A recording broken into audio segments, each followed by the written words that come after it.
Reading my credit card information from the stage. I am very sorry to disappoint you all. Mic check, 1, 2, 3. I was counting on it. Yeah, no, I know. Everyone got used to that. And the social security number, and we'll be back though. We'll let them do some mic checks from time to time. You guys all set? You mind coming off into the audience for a sec? Yeah, of course. Here? Yeah, you can give us your social now. Oh, okay, gotcha. The whole room is mic'd up, so. Thank you. Yeah. How's it going? Hey, Z. Good to meet you. How you doing? All right, you know. Mic checking now? Yeah, you know, we all take on new roles. Well, welcome to the team. Thank you. Yeah. This is our studio. It's a good time to start because there will be a lot of things going on. Oh, So yes. you're gonna get a crash course. Yeah. You were with the CAO? Mm-hmm. Nice. Yes. Okay. So it's good to be back. Yeah. 11:15. Okay. Okay. We've got a technical issue up front, so I will be back. All right.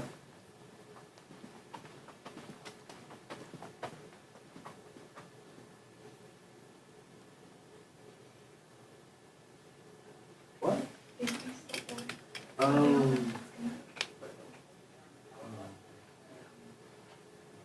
Well. Right.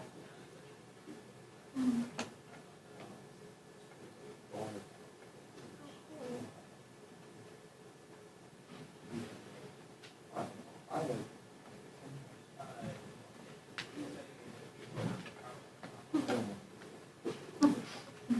But then like.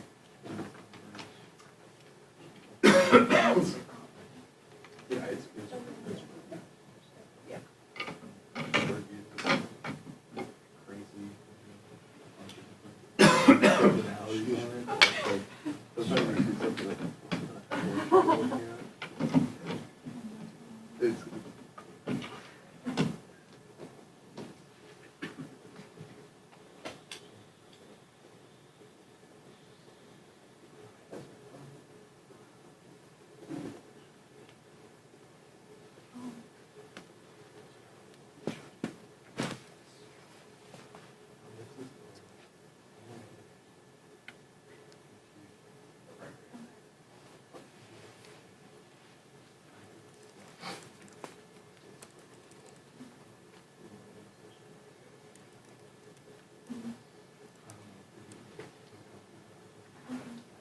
Sister-in-law wants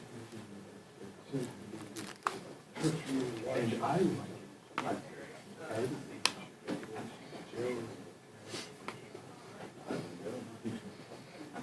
so it's like all right.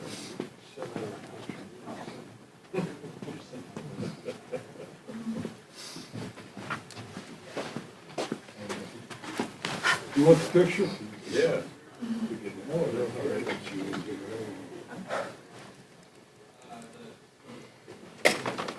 Or something. This is not. No, no. It's good. You need my telephone number? Yeah, just give us Okay. maybe spell your name for me. G-E-R? Is it like Gershwin? No. All right, hold on a second. Hold on a sec. Oh. I started to see if it was in my phone. Well, Looks like Gershwin would be search. You won't do that.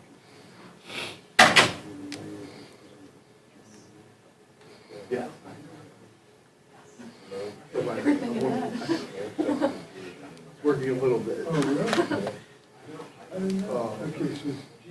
So like S-H-O-N. His last name was P. So K-S.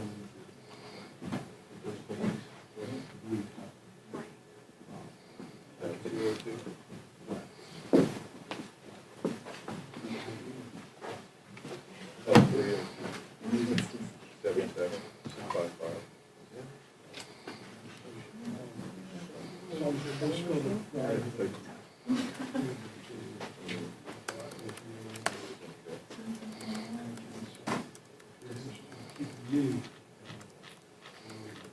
I appreciate that. And you're including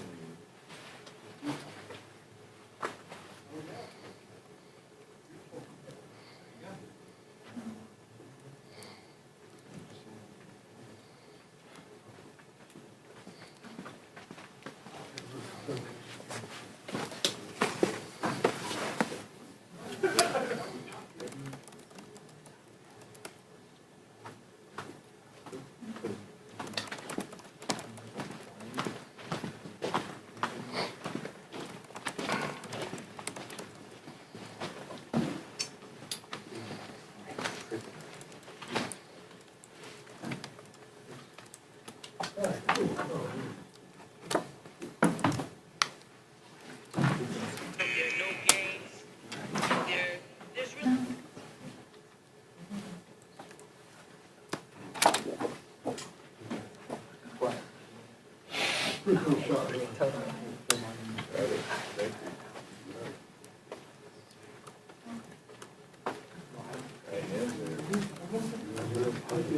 I'm working too. I'm working.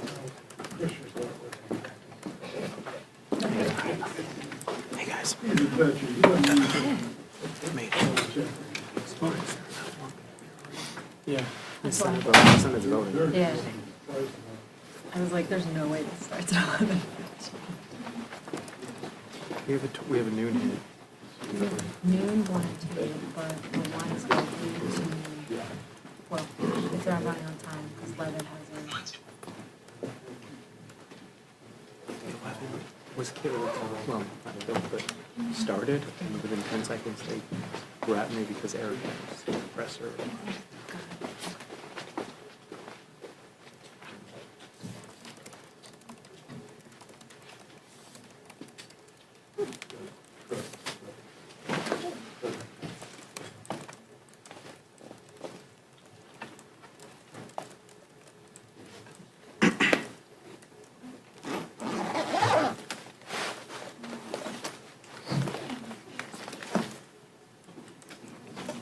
Jackie, before I forget, let me give you your mic. Thank you.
Heads up.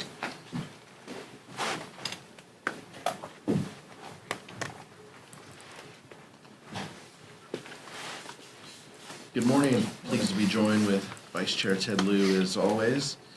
At midnight, the federal government officially shut down because Republicans failed to fix the healthcare crisis that they created. This is a sad, serious, and somber moment for the country.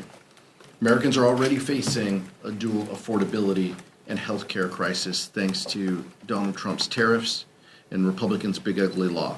And now, because Republicans refuse to come to the table and negotiate with Democrats, Americans can suffer even more. We were elected to solve the problems of this country, not make them worse. And that's exactly what Donald Trump and his Republican henchmen are seeking to do.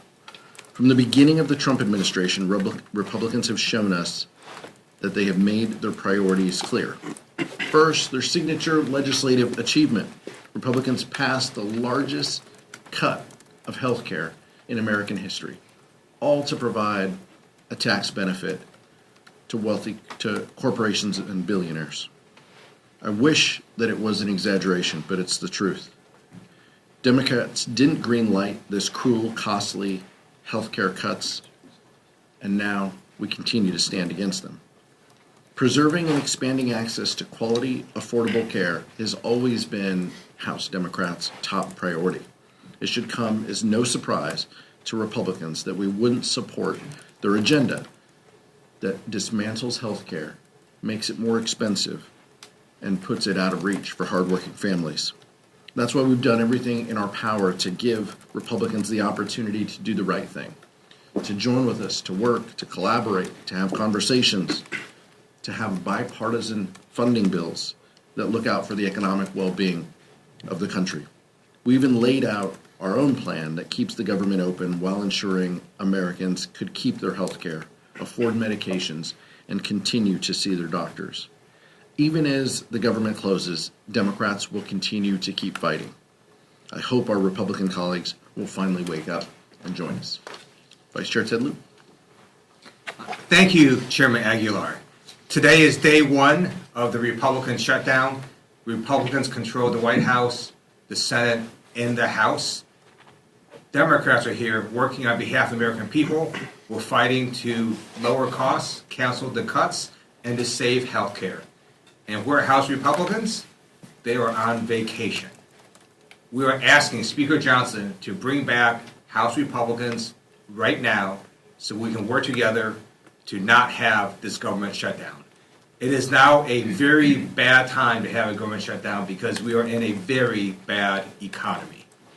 We know that unemployment has now hit near 4-year highs. We know inflation has continued to rise this year. And we just learned today from payroll processor ADP that private sector jobs, which were expected to increase by 50,000 last month, instead decreased by 32,000. Trump's economy is crushing Americans financially. House Republicans need to come back, work with Democrats, and stop this Republican shutdown.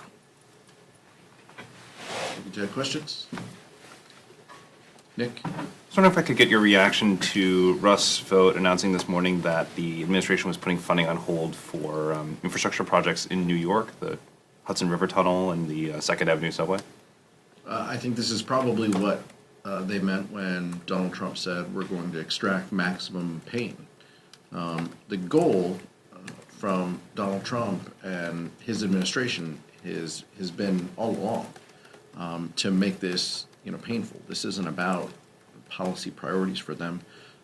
They want to send a message, and if it means hurting people in the meantime, if it means laying people off, if it means congressionally authorized and designated projects don't continue, it's clear that that's what they mean. This is probably under the headline they said will make Democrats will pay a huge price for this, right? Those are their words. So this might mean what they this might be what they mean.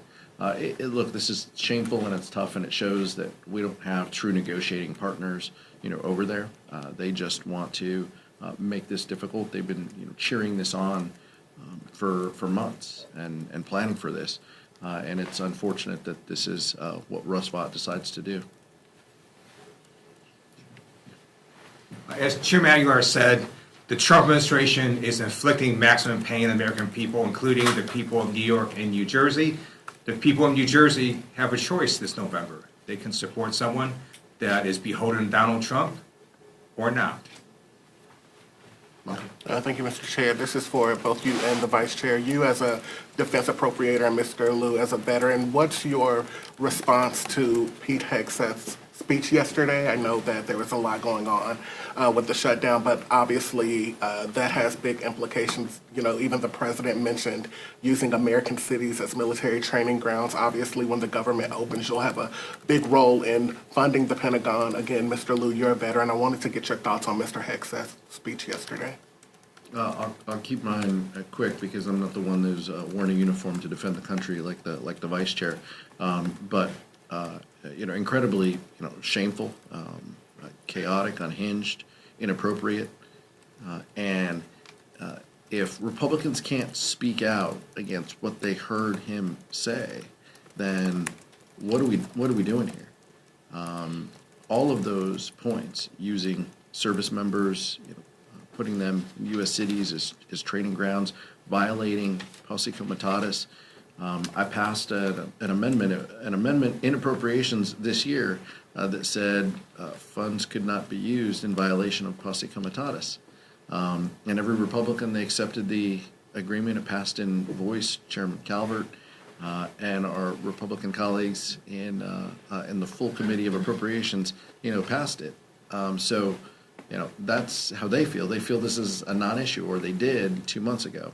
I'm curious if they feel things have changed now, and it's unfortunate that we're in this place. But from women not being able to serve in combat, I mean, there's just so many things, Michael. We can go down the litany of terrible ideas and policy positions that the secretary mentioned.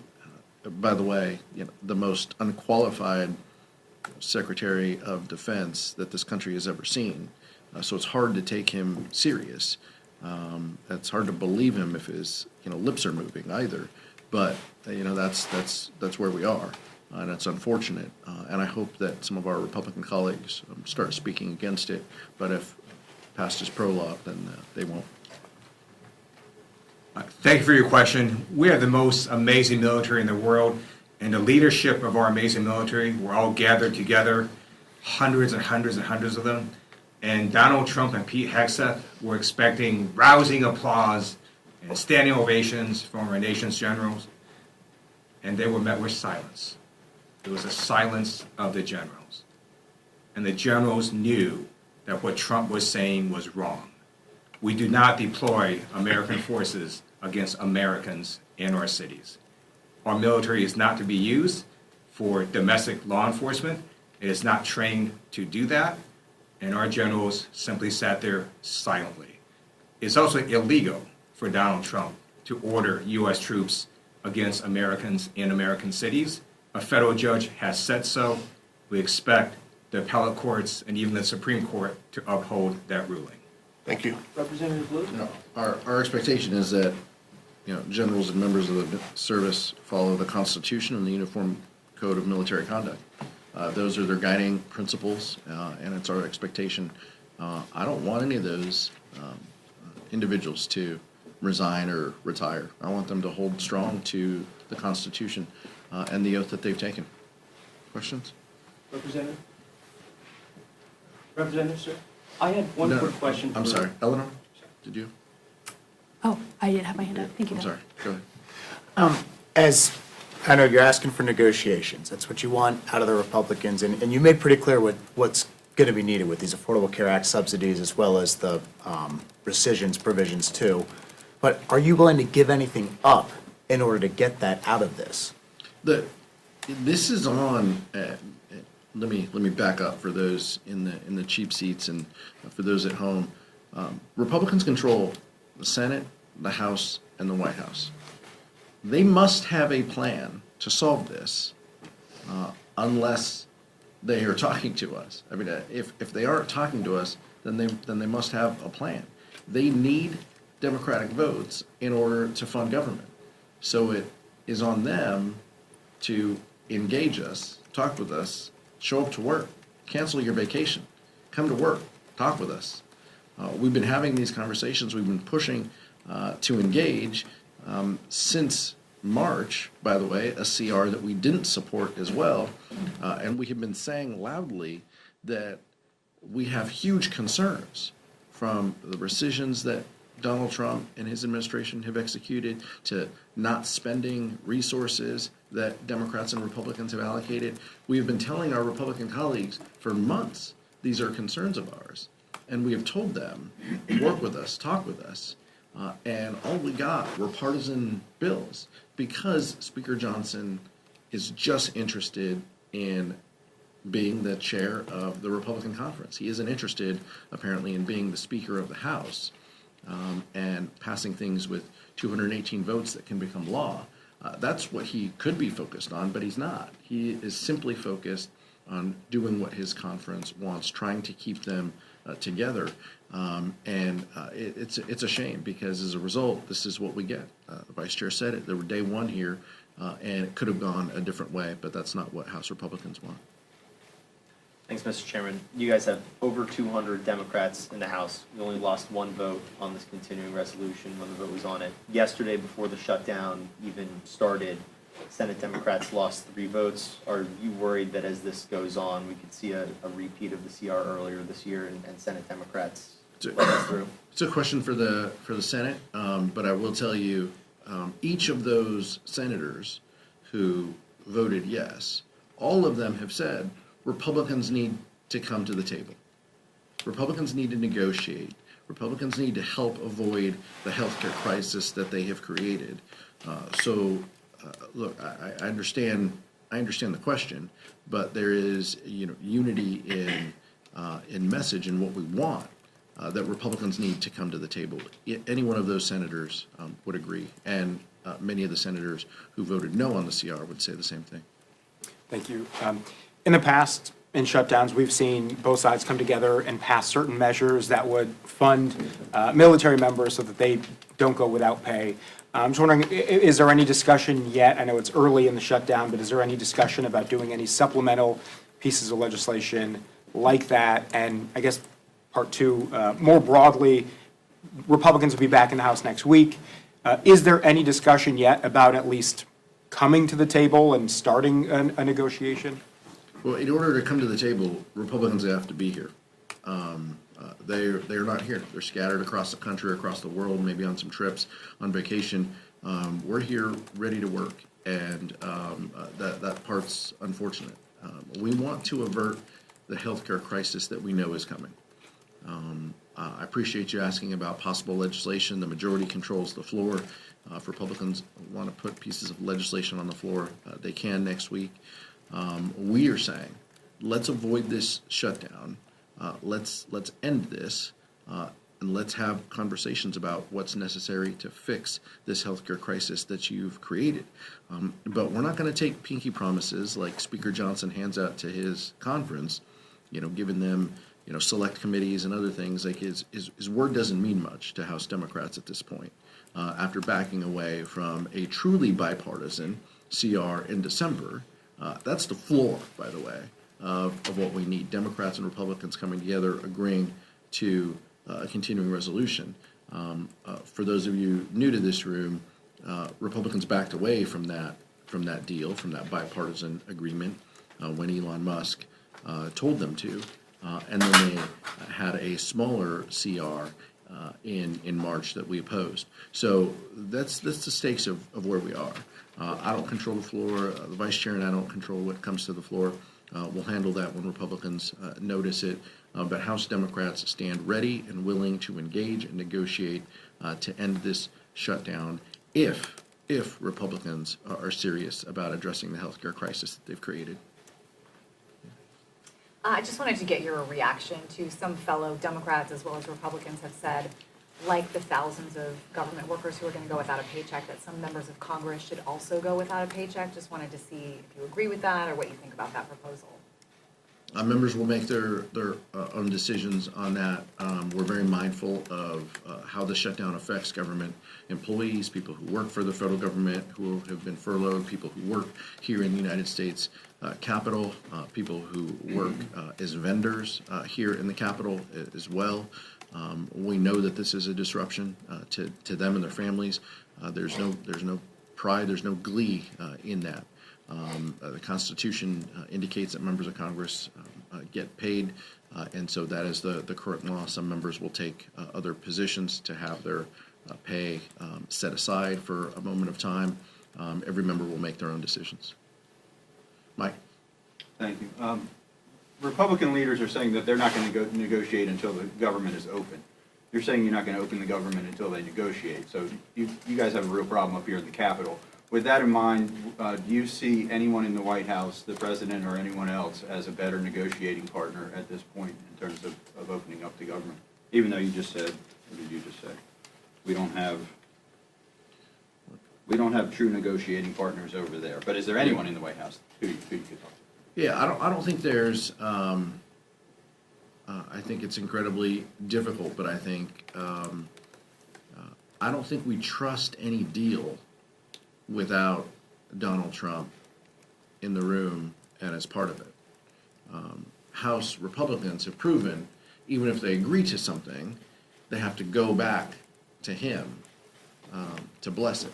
And so I don't think at this point there's a solution without the president being in the room. And I think Leader Jeffries and Leader Schumer said the same thing in the White House or something similar to the president in the White House. And I don't think that congressional leaders can push back on that at all. It's proven time and time again to be the case. I hope we were in a different situation where we, could engage in that. House Republicans have burnt through their goodwill by walking away from bipartisan deals in the past. Today was the first day that NPR and PBS were stopped receiving federal funds. What are your concerns with this lack of funding? Our concerns are, the bedrock of our democracy is a free press, and that means everybody should get an opportunity to hear the news, no matter your zip code, no matter if you're in a rural community or an urban community. And many communities get their news through one or two, channels or radio stations. And in a lot of rural America, much of that is through NPR and their affiliates. So I'm less concerned with the kind of, Beltway news sphere, no disrespect to all of you, but how Americans across this country receive their news. And in many cases, there's been media consolidation and just geographic barriers to people getting their news. We need to make sure that people have, fair and honest reporting so they can make a decision on what's best for them and their families and their communities. And I think the decisions that Donald Trump and House Republicans have made to eliminate that funding is wrong. I think a couple of Republicans have spoken out against it. Some have tried to strike a deal and have floated, options. But to date, we don't have that. And so many of these stations, I'm afraid, are going to lose funding and jeopardize the services that they provide to rural America. And that's unfortunate. Thank you. Last one. What are your reactions to the tariffs on pharmaceutical drugs that take effect today? The tariffs in general that Donald Trump is put forth are terrible for our economy. I'm only pausing and withholding because if you wait a day or two, he might pull them back, right? He might pull them back and then put them back on again, off again. It's terrible for the economy. It's terrible for the markets, but more importantly, it hurts people. It adds uncertainty to folks. It raises the cost of health care. It raises the price of prescription drugs.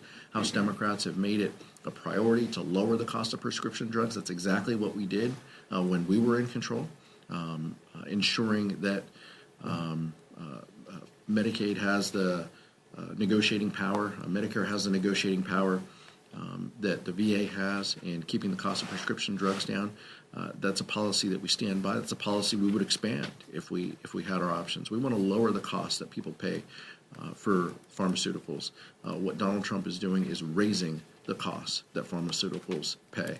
That is diametrically opposed to what we want to achieve, and it's unfortunate, but it continues down the path of chaos and confusion that his administration has rained upon us for 10 months.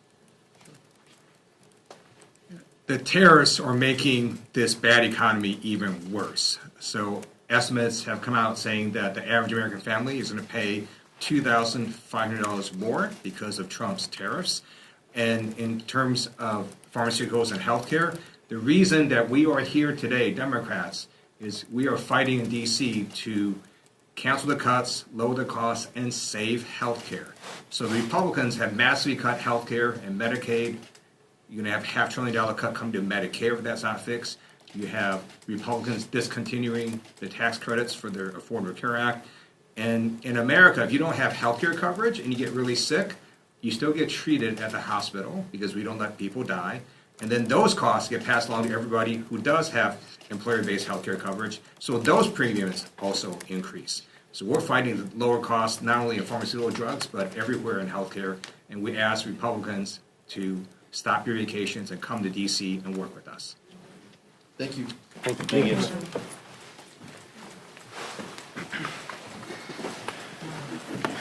All right, I'm gonna run. What's up? Where's Chris? He's on the Senate side in the basement. I'm gonna go run over there now. Yeah, Wes. Durden's calling. Morals. I don't have the end.